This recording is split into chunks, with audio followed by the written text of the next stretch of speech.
This is Community Builders, a podcast where we explore the work it takes to build a strong community. I'm thrilled to be here with my guest, Maitreya, today. Thank you for joining us. Hi. Let me start with a real tricky question. Can you tell me your name and what you do? Yeah, my name is Maitreya Badami. I am currently an associate professor at Chico State. I teach in the Department of Political Science and Criminal Justice and I'm a supervising attorney at the Community Legal Information Clinic, which is a part of Chico State. And I am also the Director of Education at the Butte Defense Equity Project, which is a nonprofit indigent defense organization in Chico. Okay, now I have about 200 questions. A few hats. Yeah, really though. Believe it or not, they're all totally overlapping and intersecting. Yeah, I do believe that actually. What do you love most about what you do? Well, my favorite thing these days is the students. So I've been a professor I'm in my 8th year now. And I did a criminal defense career for 23 years before that. Wow. And so I came to Chico to teach at Chico State. And my favorite thing that I do is work with students around teaching them the system, the legal system, about criminal law, criminal procedure, trial and appellate skills and client skills. But really I'm working with them on what they want to be and what they want to do and what kind of impact they want to have. So it's kind of like and I'm an inspirer and also a networker, so I help them get that inspiration, develop that idea of what they want, and then find a way they might be able to actually start doing that. That's awesome. So yeah, that's my favorite. Really cool. What's something interesting you've noticed about students lately? So my students are really, they are very concerned about justice. They're pretty serious. I was on a trip to San Quentin yesterday with 18 students. So I took 18 students in 2 passenger vans. We do a trip to a prison each semester as part of the penal law project at the clinic. And so I get this real feel for, we were talking about generations. Yesterday we were talking about the generations. I'm Gen X, they're all Gen Z, and we were talking about the differences between them. And I just feel like this generation is really rightfully concerned about things like climate change, but also rightfully concerned about social justice. And my particular clients, my students are, like I would say a majority of my students are Latino, and of them a majority are women. Just who is drawn into my program of study at Chico State. And a lot of them, 3 of them in the car yesterday were talking about, they all 3 have farm worker parents. They're all 3 from similar backgrounds in different parts of rural California. They all 3 are the first to go to college. All of their parents are so proud. They don't have any kind of education. They've worked their tails off their whole lives. And it's that story of like having their kids have a better life and have better opportunities than they had. And all 3 of these women were just so dedicated to that. And it was like, I was like tearing up in the car. I was like, this is so amazing. Because I hear this story a lot, but 3 at one time, in the car. And we were driving through the rice fields, so they were talking about different experiences they'd had working in the rice fields with their parents, just like in the summer or whatever. And it was just really amazing. So, my students, like I have the whole range that's at Chico State, but a lot of them are first generation college students. Probably maybe half of my students are planning to go to law school at some point. 3/4 of my students will get a paralegal certificate while at Chico State and hope to work in a legal setting even if they don't go to law school. A lot of them end up as paralegals, court staff.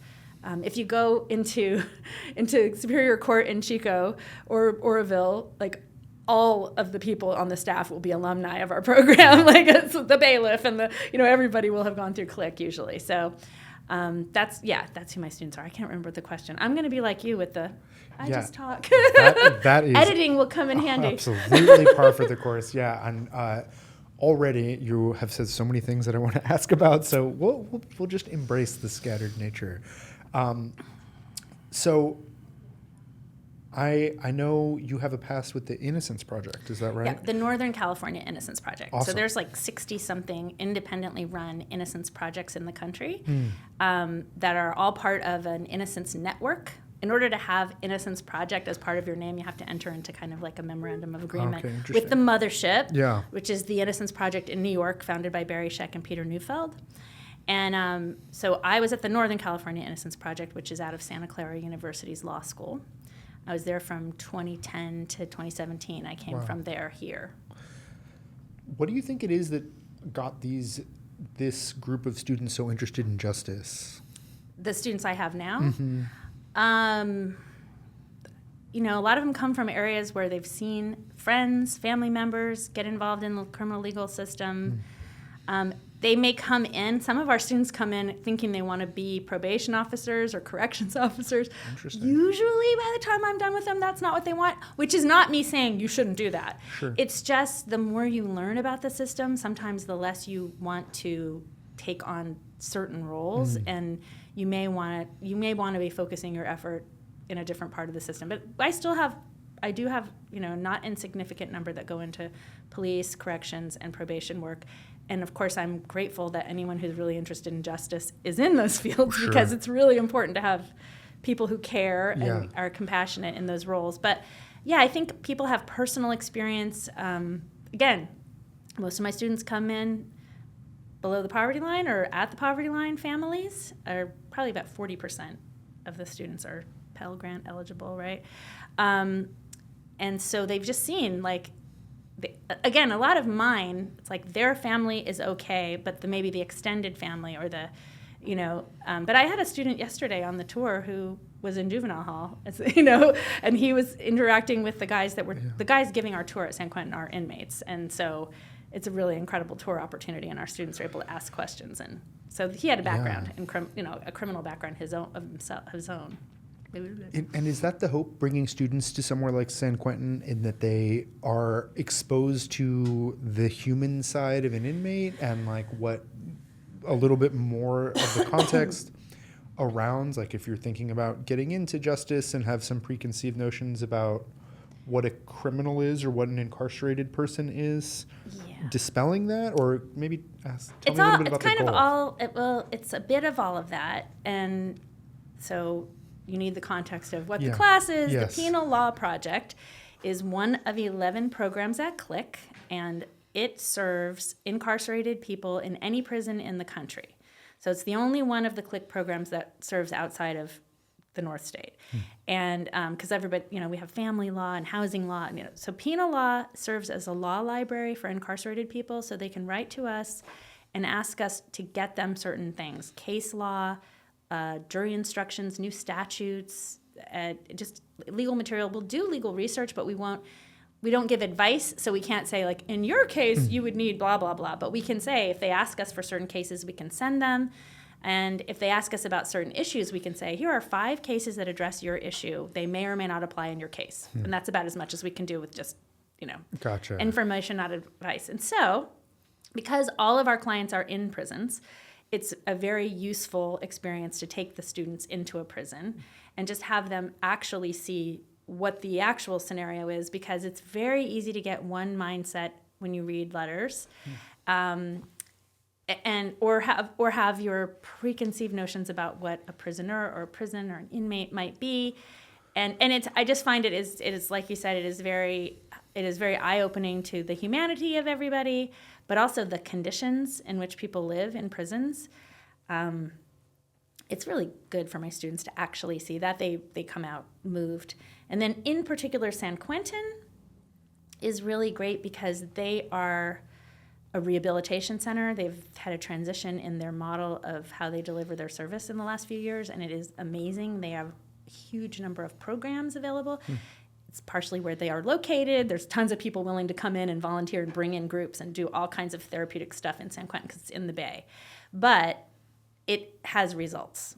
You walk through there. So we got to meet the staff of the San Quentin News, which is a prison newspaper that's been running for years and years. It's delivered to 35,000 inmates across California and some outside of California. We met the staff of the paper. We met some AV guys that have a couple of different, there's a social media group. There's SQTV. They have their own internal TV station that makes content that is shown inside San Quentin. And we saw clips of their work. And again, tears, so many tears, such good work, really well done production. People come in from outside and teach them how to use the equipment. But they write all the stories, they write all the music. It's just, so that stuff is amazing. They also have a program called Canine Companions where they train service dogs for disabled people. And so the puppies come in having had like 1 year of training, and they get their second year or something like that. So we met the dog handlers. You have to earn your right to be a dog handler, and they're just amazing. And of course, everybody who gets anywhere near the dog is so happy. It changes their experience.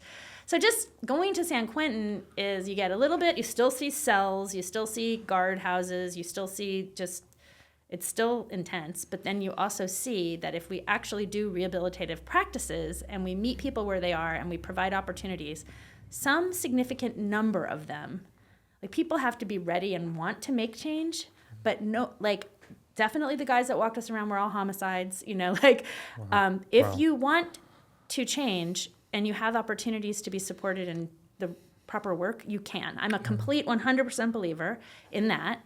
And these guys telling their stories is just so powerful, my students, to learn that. So if they have the awareness that anybody who really wants to change and is given a proper opportunity and support can, then that's going to really make them want to help everybody, you know, because this particular client might be ready for change. This client might, you know, I'm not here to decide who needs it. I'm just here to give the help.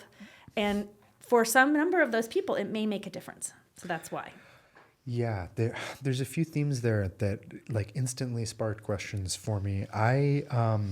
From on like a personal level, I'm trying to open my mind more to understand and have empathy for folks in those situations. I like right away when I imagine getting a tour from someone who committed homicide, it makes me a little uneasy, but I understand that there's a certain obligation that we have to like not fully take someone's humanity away. And I'm wondering how you got there. How I got Yeah, there? What led you to a place where you can say, here are some people who made some decisions or did some acts, and I want to give them another chance, you know? All right, I have 3 data points. Oh, cool. They're not Oh, data. thank you. Like That's three, awesome. three Yeah. moments in my journey that pop into my head. Or when I was a child, my grandmother's brother, so that's my great uncle, was in prison for homicide in Georgia.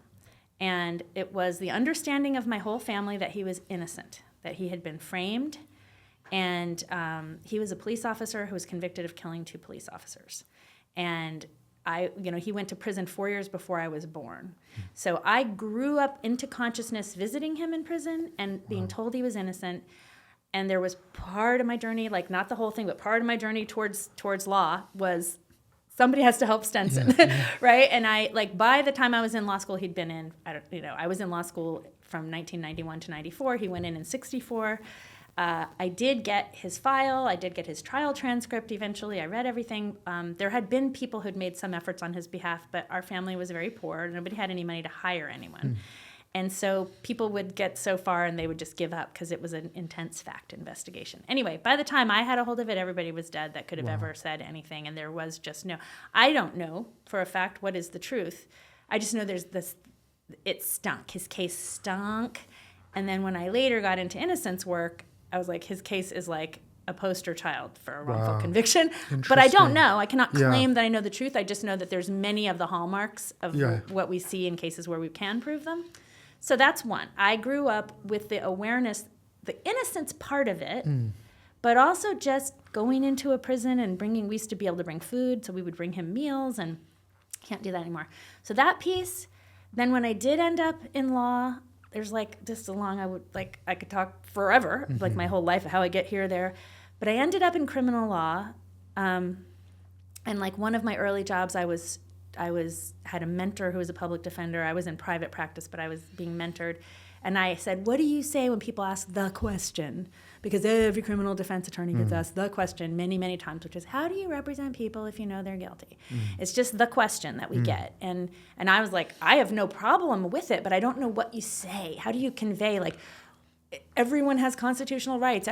Their rights should be protected. We're not saying people shouldn't be convicted ever. We're just saying if they're going to be convicted, it should be by following the rules, and the prosecution shouldn't be able to cheat, and the police shouldn't be able to cheat, and everyone has rights, and everybody, And he said, I don't say any of that. My mentor said, it's a privilege to be the one person in this person's life who's setting aside judgment and just being there for them. And he said they're the judge, the prosecutor, the jury, the court staff, the witnesses, sometimes their own family. Everybody's like, they're the bad guy. And I'm the one person in the room that's like, you're with me. You're my client, and I'm here for you. And that is a privilege. And I was just like, right on. I like that better than my answer, which is very heady, about rights. Right. And he also was the first person of many to tell me, no person is as bad as the worst thing they've ever done. And that really stuck with me as well. Yeah. So that's 2. And then and I forgot what number 3 was. But so then I think just my experience with clients is that having heard that early on, I listened with those ears, and I found that nobody was, like, every person is more than just what they've done. Even if they've done horrible stuff, there's a story to them, and it doesn't mean we excuse it or whatever. It doesn't, but we take them in a different way than everybody else is taking them. And so what I think, well, anyway, that's enough. Like, that's enough. I think that's an answer to the. Oh, you're wanting to be able to have more. So here's the last one. It's awesome. It's San Quentin in particular. Yeah.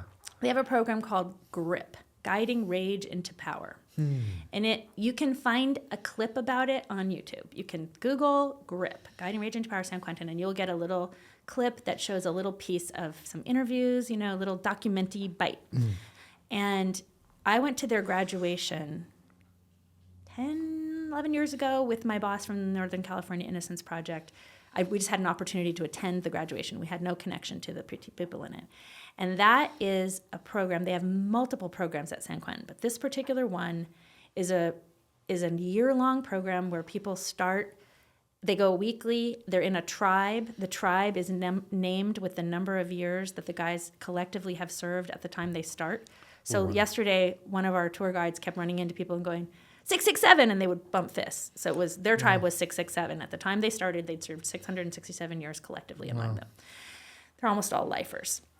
So that program does the ideal thing. It takes people who want to do this work and are willing to do this very difficult therapeutic road to recovery, and they learn about things like trauma and recovery. They get opportunities to do things like 12-step recovery, but they get peer mentors who have been through it and who walk them through it, and they learn about victim impact. They first learn about their own backgrounds. They tell their stories, and they learn, like, people don't, until they have an opportunity to really reflect, they don't necessarily have a story. Like, they had their life, shit happened, and, but they do this process. And one of the things that's the most powerful that they do is they work with surrogate victims. And surrogate victims meaning real victims of real crimes, but who are not the victims of their crimes. So for people who committed homicides, it's family members of actual murdered people. Wow. And for people who committed sexual assaults, it's sexual assault victims, kidnap victims, armed robbery, victims who have already been through their own therapeutic process to the point where they're ready to engage in this, because the victims also find it very healing. And this takes them months and months to get to this point, but one of the things that they do is that they, like, the example of the woman, there were a couple of people who spoke at the graduation. This may be a lot more than you want, but I'm just... No, I'm so interested. You'll find something in here that is why. Yeah. So, like, a woman whose father had killed her mother, and the father is now in life in prison in Texas, and she lives here, and she has no contact with him, hasn't for 20-something years. There were a couple of guys in that particular circle who killed the mother of their children. And once they're to a point where it's this radical accountability. There's no like, but it was because of my childhood trauma. It's like, you need to do the work around childhood trauma to be able to get to a place where you can take full accountability. Confronting your childhood trauma is not about evading accountability. Right. It's not, it was someone else's fault. It was like, I learned that life is not valuable. I learned that if you want what you want, you take it. I learned that it didn't matter if I hurt someone.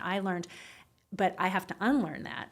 And part of unlearning that is seeing the victim account, seeing the impact. Mm-hmm. So they get to hear these people tell the stories of how they were harmed, and then they do a lot of work on, anyway, learning about that harm themselves, and they eventually directly address the victims and talk as if it was theirs about how sorry they are, and talk exactly about what they see that they've done. Wow. And the victims who spoke at the graduation were sobbing about how healing it was for them. Like, this woman's probably never going to speak to her dad again. Yeah. But another man was able to, and it blew my mind. She was like, they got in a line, and I mean, obviously she gave permission. They stood in line and hugged her. One after the other, they walked up and gave her a hug and said, "I'm so sorry." And just that, like, that's restorative justice, right? But that's the thing about that, is that shows me truly anybody can be healed and become, and they become not just okay, but like servants. They become people who are so super fitted to be of service in this world and make the world, be the helpers. Yeah. They're beyond, and each one of these guys I've talked to, because they were all GRIP graduates that are our tour guides, they've all said they don't regret having to be in prison for 20 years. Like, it's like it took what it took for them to have the awakening they've had so that they can be the people that they are. And that, again, that you meet some of those people, you never really have to go, how do I get, how can I let myself not have that reaction? Because you're like, oh, these are people that have been through a thing, Yeah. That said, I wouldn't have you walk through a max security prison and just think, these are all going to be my friends. Like, people aren't there. They're not there yet, That sparked exactly where I was wanting to go next with it, which is that's not everyone. And so I also wanted to just say, again, on a personal level, I hadn't considered the benefit for victims to have their helper be someone who has committed a similar crime. And, to me, that is meaningful, to anything that can be done to ease the pain of someone who, his father murdered their mother or something. I hadn't even considered that as like a benefit to these kind of programs. It seemed so much for the incarcerated person. Right. But I want to ask about a clarifier that you used a couple times, because it's something that I think about too, which is that you mentioned when they want to help themselves, or when they're willing to accept help. Yeah. Tell me about that. And like, what percentage of people just don't? And like, no, I don't care. I don't know. I do not know. I do not have any kind of personal awareness of how that breaks down. I am in recovery for alcoholism. I've been sober for 27 years, and that's one of my things where I look out and there's a lot of people who could use recovery and who should be sober. Like, we could sort of armchair diagnose them. We don't do that, but and they don't. Like, still, the vast majority of alcoholics die alcoholically. Only a pretty small percentage get clean and sober, right? So I think that's probably, that kind of thing holds. Like, if you look at society as a whole, not just the people who've ended up committing and then being caught and convicted of crimes, just people, what percentage of people are ready to change their worst stuff? Right. And then you talk about people who've been through sustained, extended trauma. What percentage of them are ready to change, you know? So I don't know what the answer is. I just know that our current system, we spend $14 billion in California annually on our criminal, legal, and carceral system. Wow.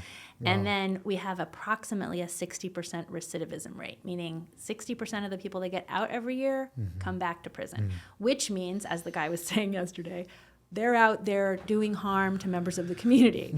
Now, our prior California sort of response was just lock them up longer, just keep them for good. But as we have seen, it doesn't work. It doesn't actually make the community safer. It's just different people with all of the fathers removed or whatever. Right. So it doesn't work. So then you have to find something, well, what does work, right? So do I know the percentage? Maybe it's 4%, maybe it's 1%. But if we help that 1% and they get back out and they have the healing, they have a ripple effect in their community by not only not committing crimes, but also by being there to say, this is what happens. Like, let me help you. Like, a lot of them go into peer counseling out when they get paroled. And so it's definitely a worthwhile investment, even if it only helps a tiny percentage of people. But I think it's a way bigger than 3% that would be change ready, but it just kind of depends. I feel like every little place where you can make a change can have an impact, so that you end up having like an impact over here, an impact over here, and eventually they start overlapping, and you've impacted way more than you think. So you used the Mr. Rogers helpers thing. I'll give my favorite aphorism, which is the starfish story, right? So there's someone walking down the beach and they see a little girl, and there's like 10,000 starfish have been washed up and are being dried out, and the tide has gone out, and there's all these starfish, and this little girl is just running and picking up a starfish and flinging it back into the water and going to the next one and flinging it back into the water. And the adult says, what are you doing? Oh, the tide went out and all these starfish are stranded. And the person says, well, you're never going to make a difference to all these starfish. And she said, I made a difference to that one. And so the starfish story is one that I always think about. Like, if you've ever worked directly with somebody system impacted, whether they're a crime victim, whether they're a person who perpetrated, or they're an exoneree, you will be changed, and they will be changed. And you don't know how many people that is impacting down the stream, you know?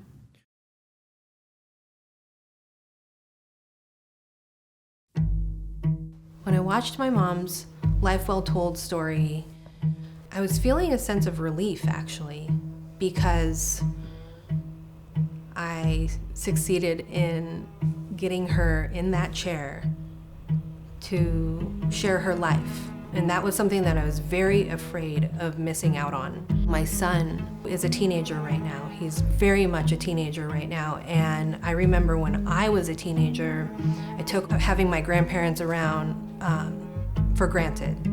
What I wouldn't give to have my grandparents on camera, in a video. I'm gonna cry. And I suspect that Woodrow, when he is older, this is gonna be one of the most prized possessions that he has. Innocence, being falsely accused of something or being wrongly imprisoned is, a fear for, I think, a lot of people. It should be. I can't imagine how hard that job is, because it's so much easier to believe that someone's bad, right, or did a thing, especially when the court or there's a talented prosecutor laying it out as if it's fact. And I'm grateful that there are people like you who, should one of my people ever be wrongly accused or wrongly imprisoned, that are willing to kind of get out there and protect that kind of thing. Yeah. Why is that such a win for Chico, to have people that care about that kind of thing in our community? I mean, we've had a couple of exonerations out of Chico, by the way, the NCIP, the Northern California Innocence Project. One was pre-trial, and one was years after his conviction, which is the more typical. They're not usually pre-trial. The lawyer consulted with the trial lawyers. But so there have been innocence cases here. I think, I don't know, to me it seems clear that being concerned about wrongful conviction is something that should be part of any criminal legal jurisdiction. Yeah. I don't practice law here. I just teach. But it is important. I mean, the thing that the innocence work teaches us is when you're able to prove someone is factually innocent, especially with the DNA case. The reason I say that is because generally with a DNA up or down case, like it can only be one person, it wasn't this person, and a lot of times also that DNA shows who it was. So that's so those particular cases show that, wow, the wrong person does get convicted in some small percentage of the time. What happened in those times? Like we're able, because of those cases, we're able to study what are the causes, like what happens that results. So we get the 5 or 6 major things that are the red flags. Eyewitness identification is notoriously unreliable, but it is believed by juries, even juries who've been told it's unreliable. So you need to have people who really understand the science and who are digging and figuring out the things that were wrong with how an ID was gotten. That's a biggie. Forensic evidence can be messed with. It can be wrong. There's a lot of updated information about things like hair analysis and dog bite and tooth mark, the tool mark, the firearm tool mark analysis. There's been a lot of, because of innocence work, one of the things they found is, it was all forensic. Oh, wait, it was all false. Wow. So anyway, that as those things are clarified due to the innocence cases, then we can, on the front end, prevent people from getting convicted on shoddy evidence or unreliable evidence. So it's really important to have people paying attention to that in the community, not just because innocent people have gotten convicted, but to prevent innocent people from getting convicted in the future, and also to prevent anyone from getting convicted on unreliable evidence. Because you could have done it and still there's no evidence, and in our system, you're not supposed to get convicted when there's no evidence. It's on the prosecution. Our system requires proof beyond reasonable doubt. That's in the Constitution, right? So that's on the prosecution to prove. So there's something special about you. That so many things. Agreed. I want to ask a little about that, if I can, about you as a person. Yes. And what led you to where you are. I know you gave me like a brief history, but I'm curious if there was, if there's a why that you have for maybe even in just moving into teaching and to political science and justice. Yeah, I've always been obsessed with helping people, and when I was little, I think my father used the word politicians at some. So the lore, I don't remember. It was just the lore. I was told this story forever that I saw someone sleeping on a sewer, like over the heater grate, in New York City, and I was like, why are they asleep on the ground? And my dad said they're poor, they don't have a place to live.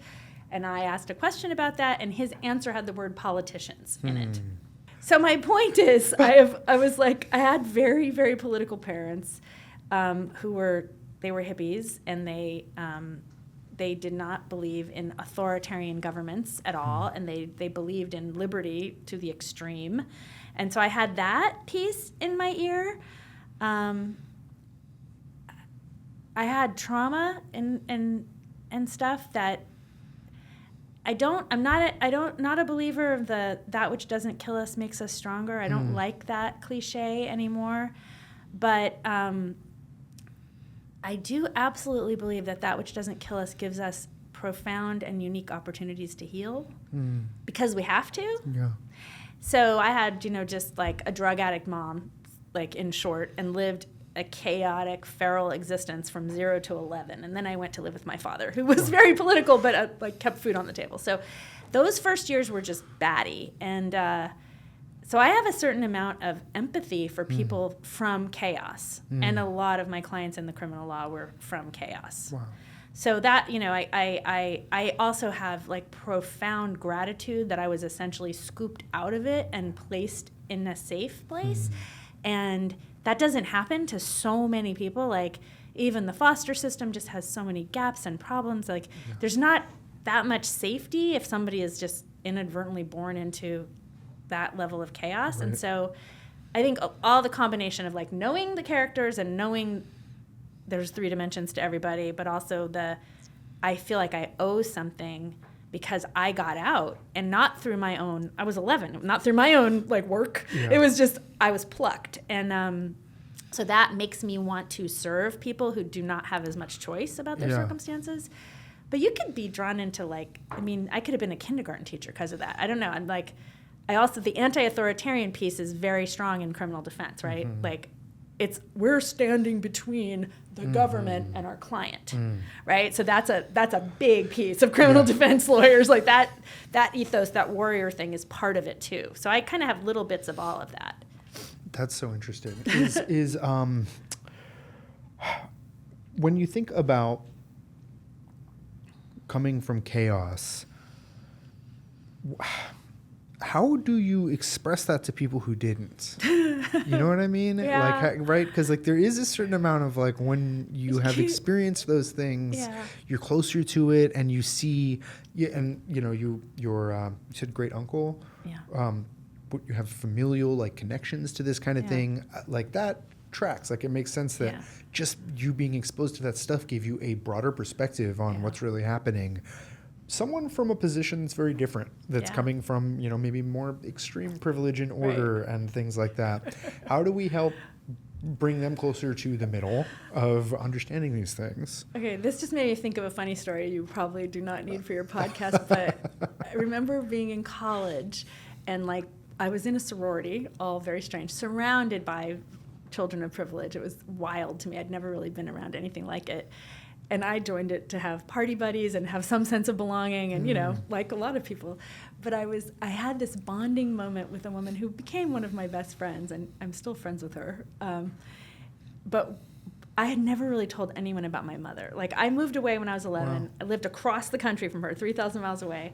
And the California friends knew, but the New York friends and the college friends, nobody knew my mother's story. But we got into this deep conversation, and we were just like, we were sharing deeper stuff, and I told her, like, my mom was a heroin addict, and, we were on welfare and whatever. And she was like, her mom had been the dean of a women's college, but somewhere in between, and my mother owned a laundromat. She was like so ashamed. She'd been so embarrassed. Wow. Among her rich friends in her private high school. She was humiliated by her mother being like an owner of such a weird business. And I didn't take that bad at all. In that moment, I was like, I think I was like, that must have been so embarrassing. Like, No, I would love to own a laundromat. Are you kidding me? You could staff it with just instant turnaround printing money. That's a great business model. Anyway, so if I don't know. I think what I've found in terms of finding, I have absolutely been with people of extreme privilege at times, especially work in nonprofits. You do fundraising, you start meeting board members, you start having these interactions. Even if people don't have a direct experience themselves of real hardship, I feel like people respond to those stories, and I haven't so much told my story in those settings as my clients' stories, but people respond, but then a lot of people have something that does connect to them, even if it's like owning a laundromat versus being a heroin addict. It's just like a weird outlier, strange business. It's not right. People have something, but like what you find, like these guys that kick down the like hundreds of millions of dollars to, like there's always something in their story. When you trace it back, there's something, So yeah, I feel like, how do you reach people? I think just being really authentic.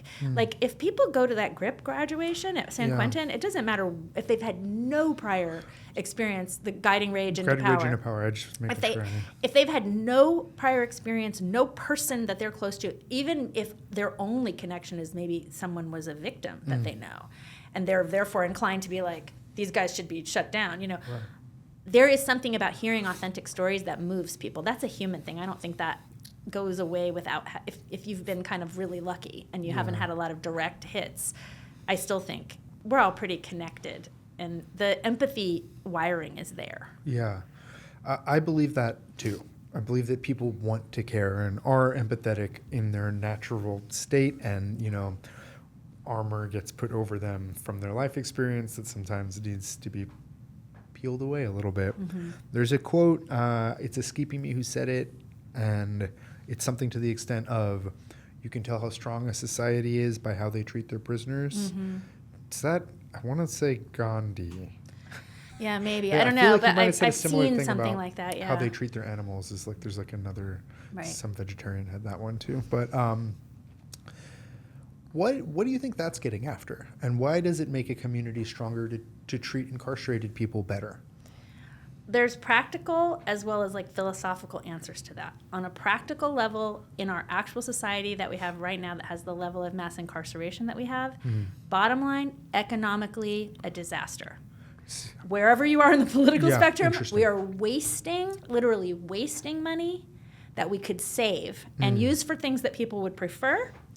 But in order to just take the money out, you have to reinvest some of it into the rehabilitation process. Yeah. And you have to take a bunch of it and reinvest it into early childhood intervention stuff. Because if you trace the stories of the people that are in for violent crime, they all go back to trauma and deprivation and neglect. They all do.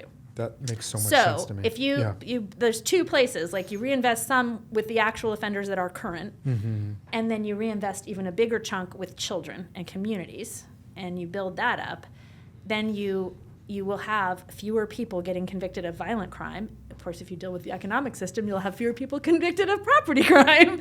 So there's practical reasons why we should care. We should treat them well because the outcomes are better for the rest of us. Safer communities, tax money being diverted to things that people would want it to be diverted to. But by building more prisons and hiring more guards, which is what has been our typical approach, we just keep upping the budget. And it isn't resulting in safer communities. And that is what people want. They want safer communities. So again, you don't have to like this guy, but if you want him to be less likely to offend in your community, and the answer has been demonstrably not to be just lock him up forever, that has not worked because it picks up another guy. It just picks right up over here and another guy does it. So they're like, yeah, but that guy's away for good. But look at the community. And you can't disconnect them. So that's the practical. And the philosophical. That's such a good answer also. Thank you. The I think about this stuff all the time. I've been thinking about this stuff for 30-something years all the time. It's what I think about. It drives me crazy. But the philosophical stuff is that no human should just be thrown away. And I have that same response for the unhoused, for the mentally ill that are in the community and not taken away. These are not easy problems. I don't sit here and be like, I know exactly what you have to do, and it's going to be simple. It's not simple. They're complex problems. But complex problems deserve our collective attention and complex problem solving, right? And so that the philosophical piece of that is every single person is a human. They're worthy of care.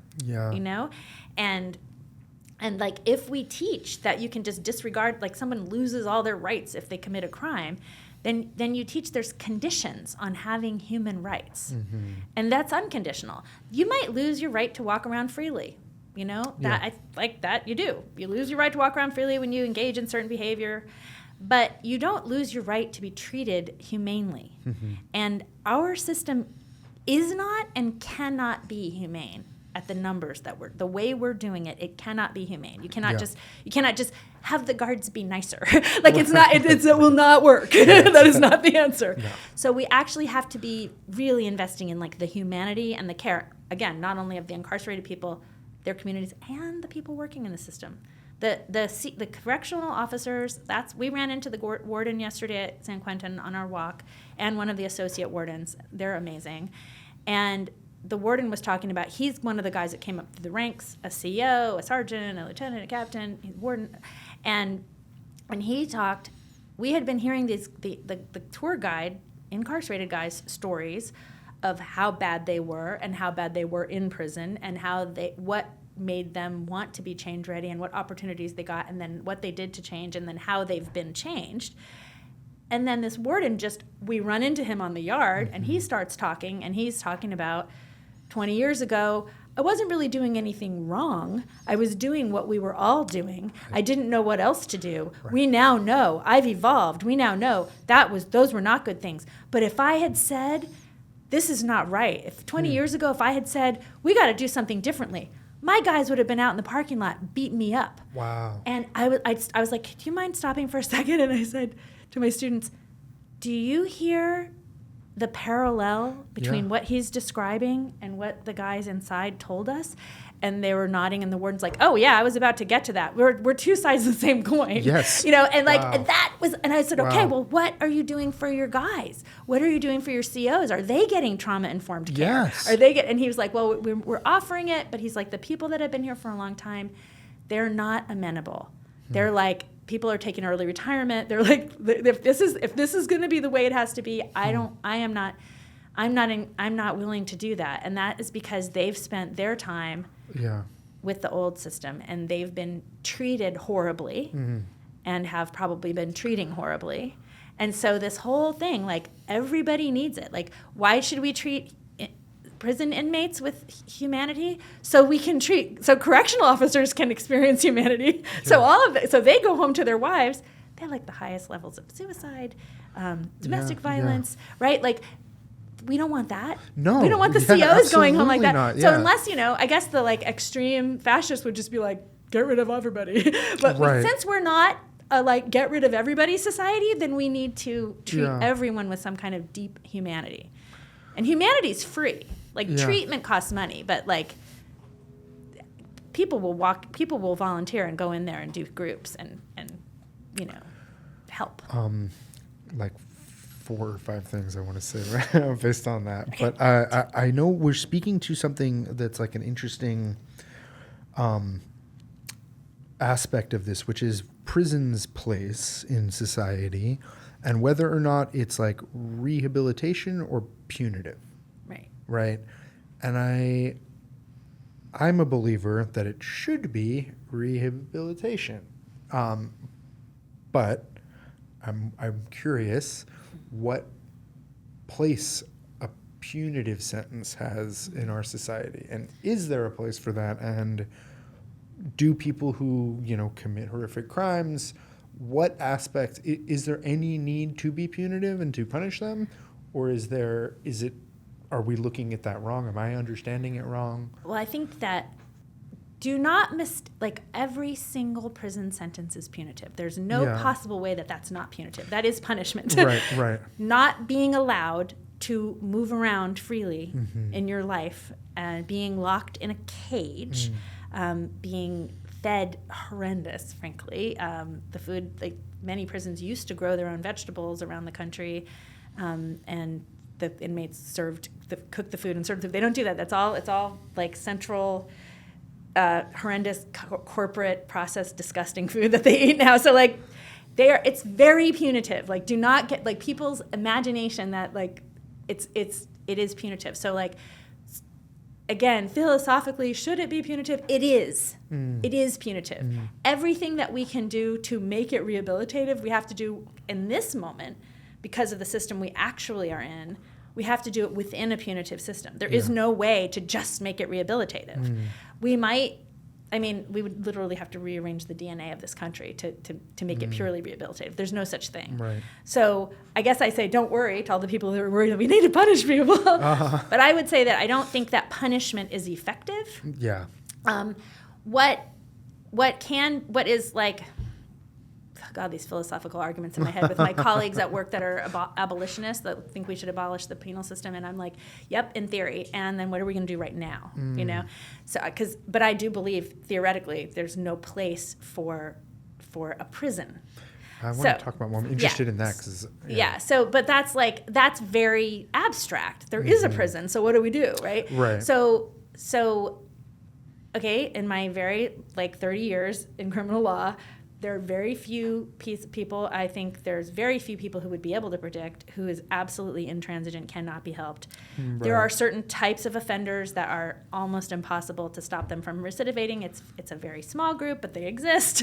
And I think what kind of everybody except for the very, very pure abolitionists would agree is that there has to be some incapacitation available for the most violent or dangerous criminals, right? Like a person who has a history of multiple physical harm to humans, animals, whatever. Like incapacitation meaning keeping them from where they are able to inflict that on someone else.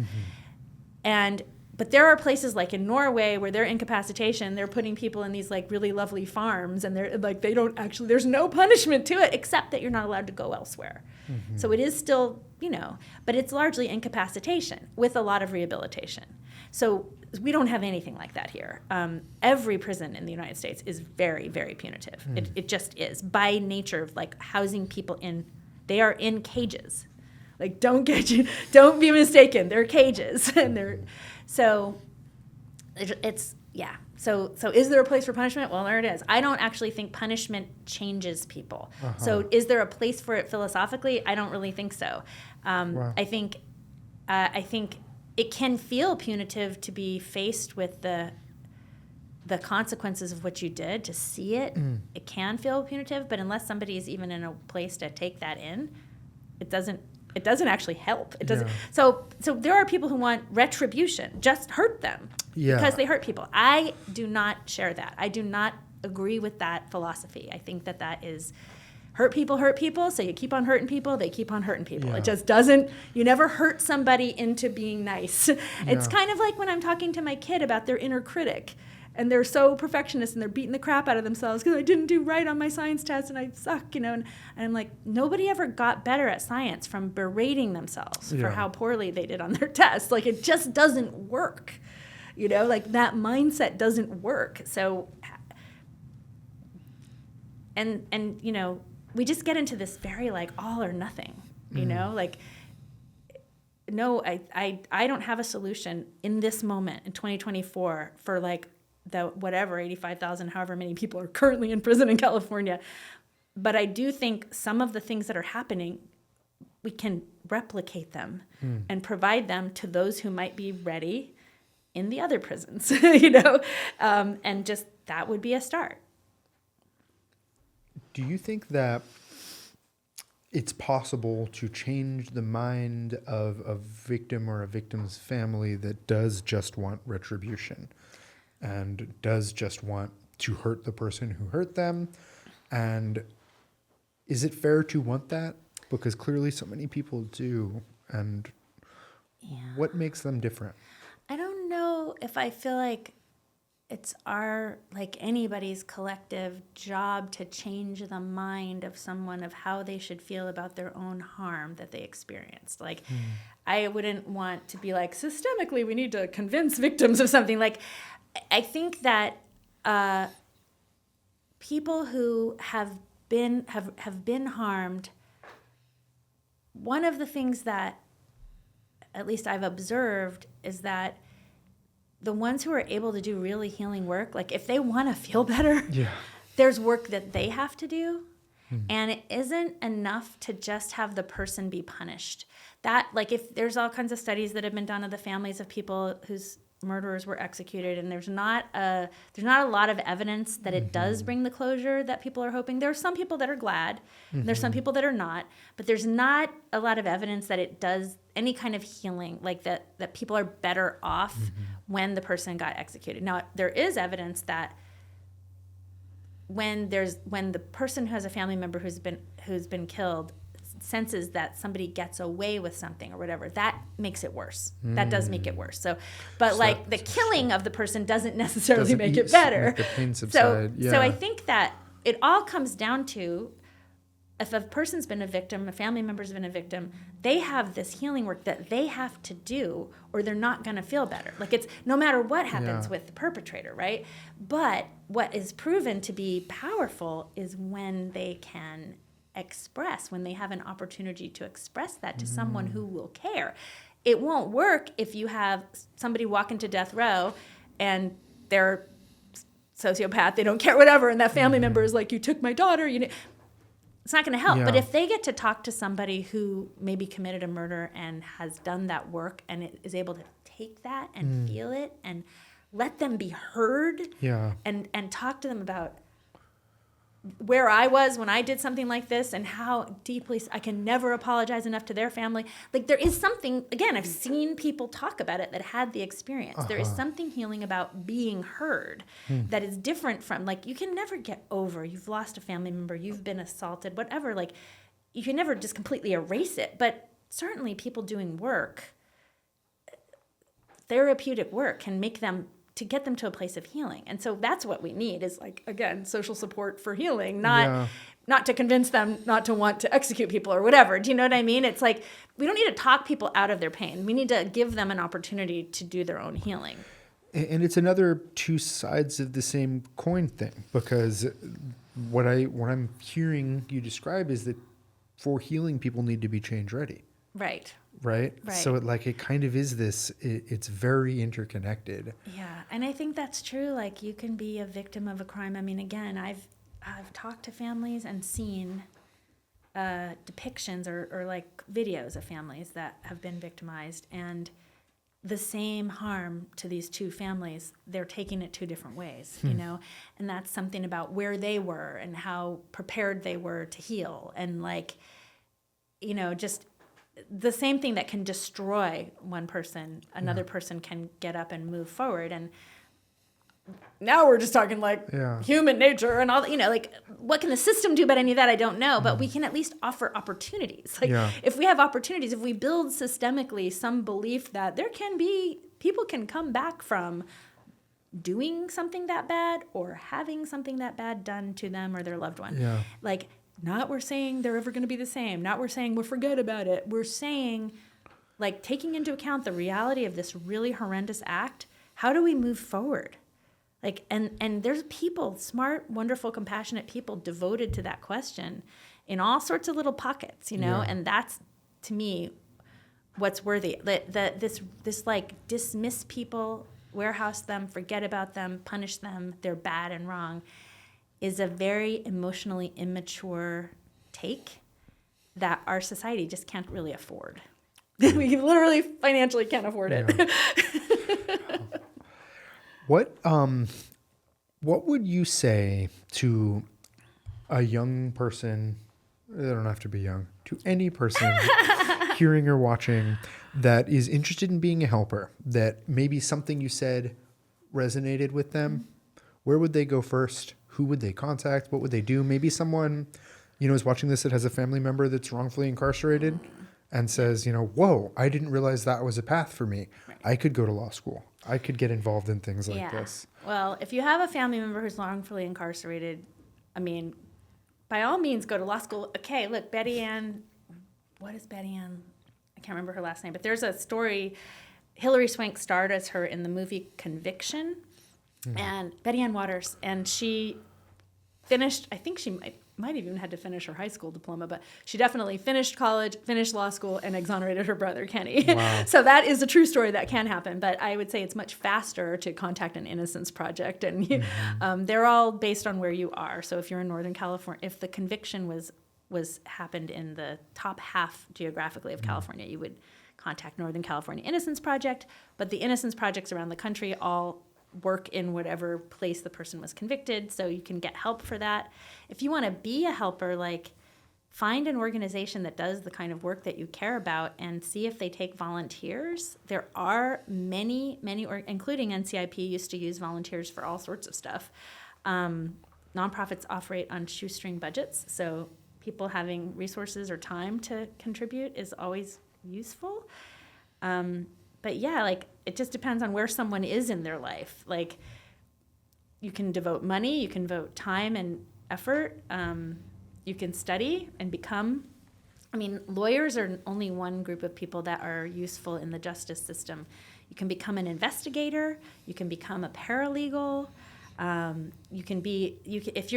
if you're already doing an administrative assistant job, you can go get an administrative assistant job in a law office.